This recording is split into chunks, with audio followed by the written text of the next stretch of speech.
Back on the Nation at 5 with news coming in from Uttar Pradesh, where amid this entire review of the madrasas within the state by the Uttar Pradesh government via a survey, Jamiyat Ulema-e-Hind chief Maulana Madani has stoked massive controversy. He's claimed that madrasas affiliated with the Darul Uloom Deoband will not take any affiliation from any other board. He says no board can understand the purpose of running madrasas.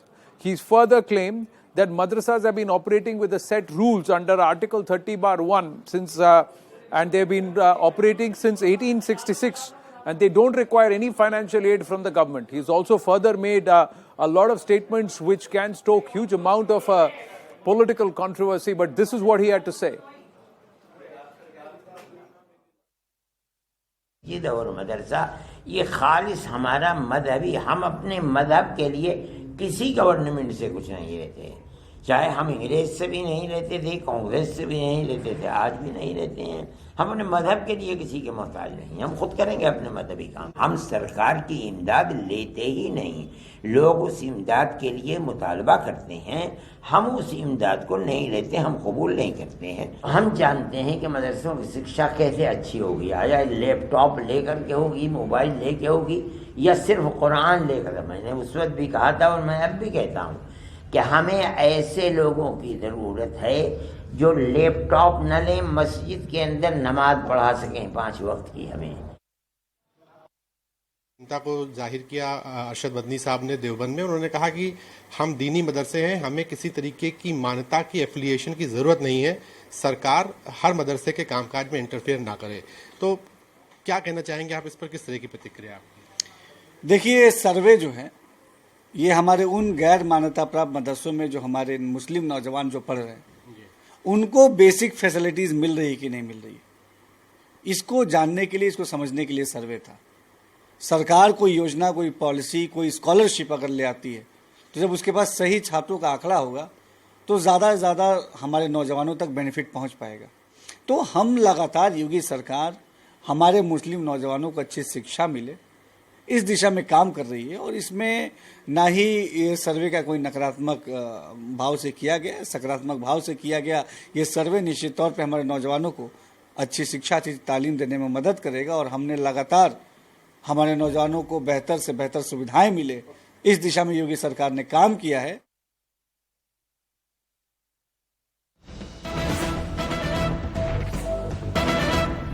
And big news coming in here on the Nation at 5. CNN News 18 has accessed the first visuals of the accused as they're being taken up after they've been arrested. They're being taken for a medical checkup as it's routine procedure. But these are the visuals coming in live and exclusive here at CNN News 18.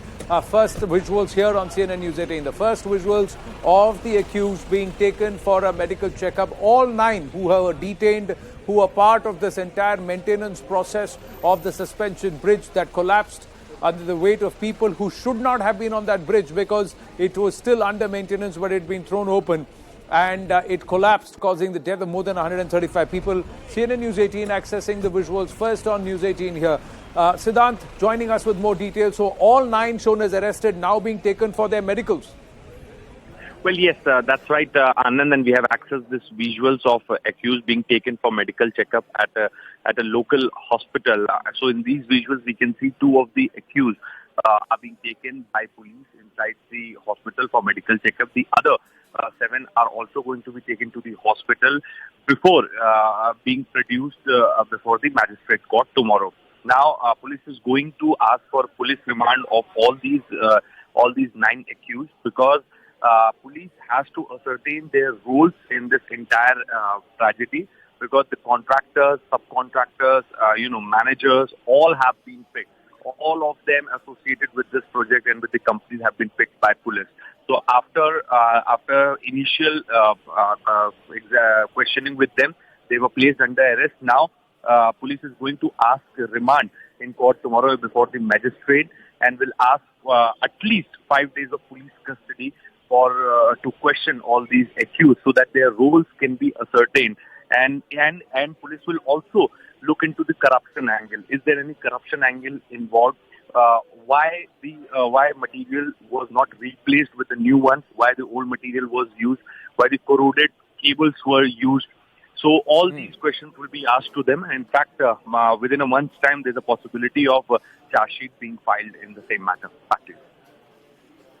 Well, do we know the names of all the 9 and what their roles were? 2 of them we know, Janak told us, Siddhant, that they are maintenance contractors.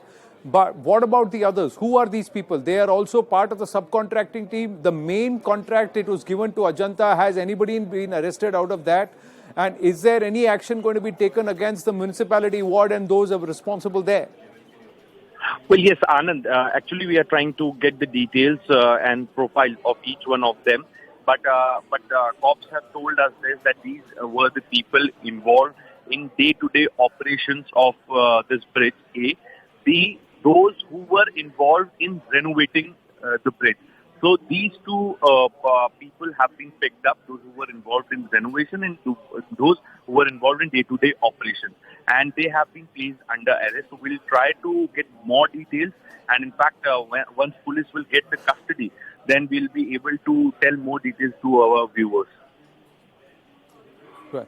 Thank you for your inputs, Siddhant. So all 9 who are arrested now taken for their medical checkup. CNN News 18 has the first visuals of the accused who were first detained and now shown arrested, taken for their medical checkup. We're going to move on. Big news coming through now from Uttar Pradesh, shifting focus back to that big story coming in from Uttar Pradesh, where after Arshad Madani's statements where he rejects any source of funding or support coming in or any kind of ratification from the state, recognition for the madarsas which are affiliated with the Darul Uloom Deoband, now comes CNN News 18 has accessed a controversial audio of Arshad Madani, wherein his utterances could stoke huge political debate because he's not only insulting the state government, but he's actually gone forth and said that he spits on any government aid, adding that madrasas have never needed government help and have imparted religious education for years. Listen in. बहरे हैं, बन पड़े हुए हैं, ये तारीख है मदरसों की। हम आज तक इस तारीख के ऊपर जिंदा हैं। हम कब किसी सियासी पार्टी के दरवाजे पर गए हैं कि हमारी मदद करो, हमें दो, थूक दे उस मदद के ऊपर जो तुम देते हो, हम नहीं देते। Tushar Gupta with us, senior editor Swarajya magazine. So this is the attitude of the Jamiyat Ulema-e-Hind, the head Arshad Madani. The Jamiyat Ulema-e-Hind been linked to various different aspects which have come back to perhaps hurt the entire social fabric and the structure of our country. But in this case, with the Deobandis taking a very, very strong position against just a survey of the madrasas that are running all across Uttar Pradesh. It's just a survey. That's what the government, Uttar Pradesh government has repeatedly said. But look at the attitude coming forth from Arshad Madani. Good evening, Anand. Attitude until a certain limit was acceptable, but to say that he spits on any aid from the state government or any government is perhaps preposterous as it gets. So the first step should ideally be that the state government should cancel aid to any madrasa that does not cooperate with the surveys. I'm sorry, it's a blunt statement to make, but there is no other solution. At the end of the day, the state government has repeated the point that we are only here to understand the number of pupils in a school, the kind of scholarships they may need, the kind of resources they may need. We are not here to interfere with the religious teachings you're imparting. We are not here to interfere with the clerics who are there to impart that education. We are not here to decide the curriculum for you. We just want to know how many madrasas are operating, at what scale and with what number of students. How is that a problem? How is that warranting the statement that he spits on any aid by the state government? Even if the state government was not giving them any funds, hypothetically, even if the state government was not taking care of any madrasa, doesn't the government or the state have the right just to survey what's going on within the state? What kind of attitude is this? And number two, Anand, we keep focusing on the politics of it, the religious politics of it. The important point that we miss is the students. At the end of the day, these are students who are there in these madrasas, and it's their future we are talking about. One of the clerics said that, okay, we'll allow primary education up to class 5. We can allow that curriculum. But what after that? What kind of adults are you creating? What kind of citizens are you creating for the future economy? What do you want them to do once they grow up, go out in the world? They can't make a living just by the virtue of their religious teachings. They need the modern curriculum also, which is what the Prime Minister repeatedly has said, that ek haath mein Quran, ek haath mein computer. Why can't they go together? But that is something with Arshad Madani has openly rejected. We'd like to play out the audio that CNN News 18 has accessed first, and we'd also play out Arshad Madani's soundbite where he rejects the Prime Minister's suggestion of the Quran and the computer. He says we don't want the computer at all. That's what we are happy only with the Quran. We do not want the computer at all. That's what he says. Let's listen into both again.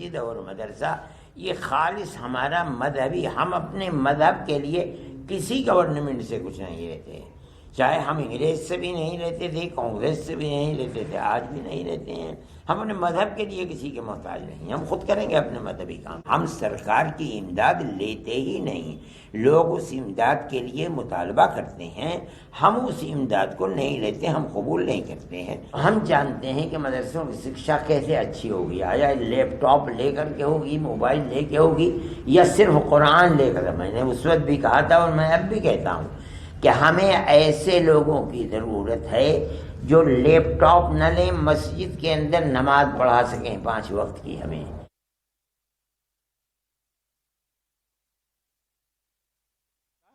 बहरे हैं, पट पड़े हुए हैं, ये तारीख है मदरसों की।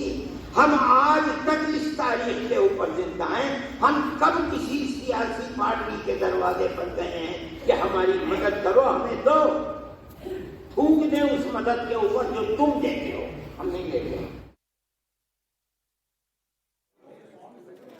Well, this is what he had to say. Now listen into what Prime Minister Narendra Modi had said back in 2018, where he said that this is what we want to see. We want to see religious education along with modern education so that you can equip children who are studying in the madrasas to have a brighter future. Along with their religious instruction, they also need to be trained and taught science, math. Listen in. आपके जहन में युवाओं की तरक्की पर ही नहीं, उन्हें इंसानी उसूलों की तालीम पर भी तवज्जो है। पूरी खुशहाली, समग्र विकास तभी संभव है जब आप यह देखें कि मुस्लिम युवाओं के एक हाथ में कुरान शरीफ है तो दूसरे हाथ में कंप्यूटर है।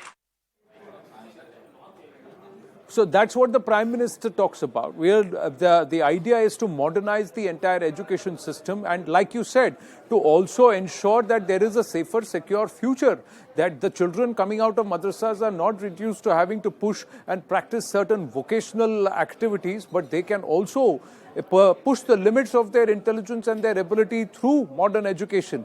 But this is an outright rejection, and Deoband is not a small organization and Jamiyat is not a small organization, Tushar.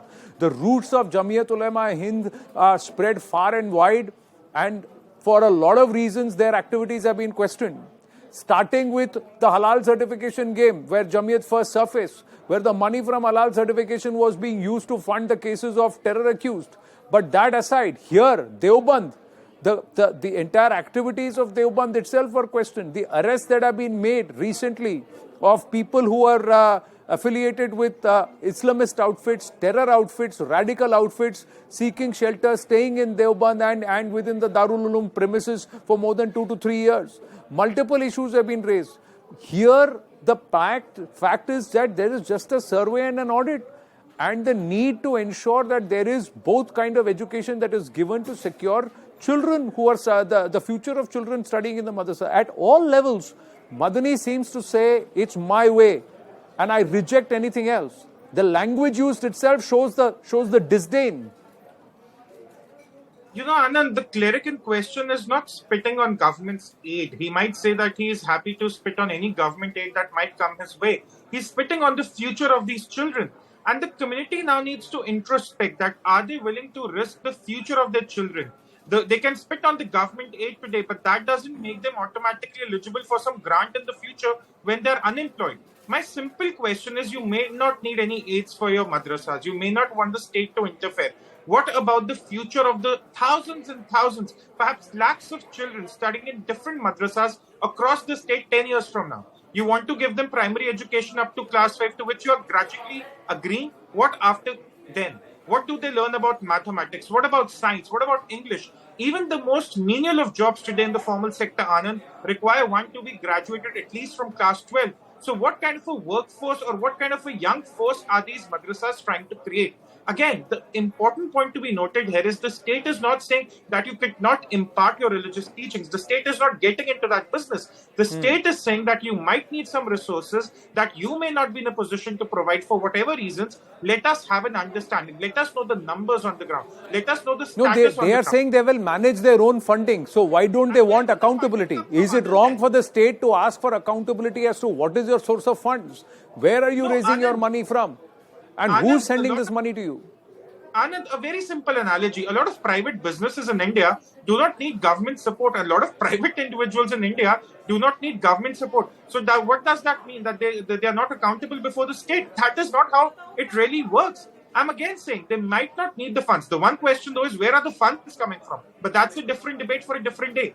The second point still remains that you have to be accountable for the state. At the end of the day, you're within the state. You're not a sovereign. You're running a madrasa. You're not running a sovereign nation. So let the state do its job. You do your job. No one is interfering in each other's job. And let the future of the children be secured. That's all. Well, Tushar, thank you for your thoughts. We've heard what Madani has to say, Arshad Madani has to say. We'll see what's the response that comes from the Uttar Pradesh government, especially after that comment where Arshad Madani is heard saying that he spits on any aid that is coming from the state government. That's the kind of language and tone that's been used. We'll take a short break. Stay with us.